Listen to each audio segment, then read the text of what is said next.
This week on Idaho Backroads, we take you to the crash site of a B-23 bomber deep in the Payette National Forest. Oh! I'm your Idaho Backroads neighborhood reporter, Steve Dent, and I'll tell you more about this historic event and how to get to this crash site north of McCall. In the winter of 1943, this Douglas B-23 Dragon bomber and its crew of 8 hit an Idaho snowstorm while flying through the mountains. They were running low on fuel, so they attempted an emergency landing at Loon Lake. Whoa. But crashed, searing off the wings and smashing the nose. In honor of the men of the 34th Bomb Squadron. However, the only injuries were a broken leg and a severely cut hand. Only 38 B-23s were ever built, as newer bombers quickly replaced this World War II plane. But this piece of history has sat next to Loon Lake for 82 years because of the location of this crash. You ready? Let's go! Getting to the crash site takes some work. We start our journey at the Loon Lake Trailhead, which provides a place to park for free, and there's also a Forest Service campground nearby.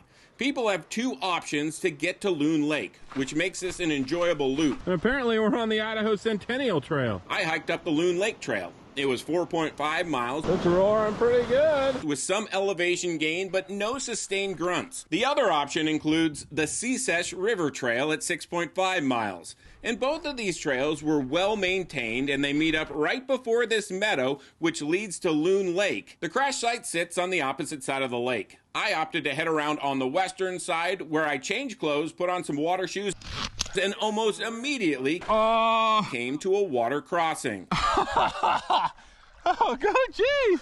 Yeah, buddy, good job. From there, it took some bushwhacking, route finding, and slogging through a marsh to get to the crash. It ended up being around a 13-mile day, which makes the survival story of the airmen so incredible. 3 members trudged through the snow for 35 to 45 miles for 15 days to reach the Lake Fork Guard Station to call for help. Meanwhile, the remaining crew members were spotted by another pilot who made a precarious landing at Loon Lake to rescue those 5 airmen at the crash site. McCall closed down schools and stores to greet the crew, who all survived, and I guess that's why they call them the greatest generation, because I thought it was a long day in perfect weather. If you want to check out the B-23 Dragon, please be respectful at the crash site and practice leave no trace principles. Checking out some wildflowers In the Payette National Forest. I'd also recommend waiting a month or two for conditions to dry out. I'm your Idaho Backroads neighborhood reporter, Steve Dent, for Idaho News 6.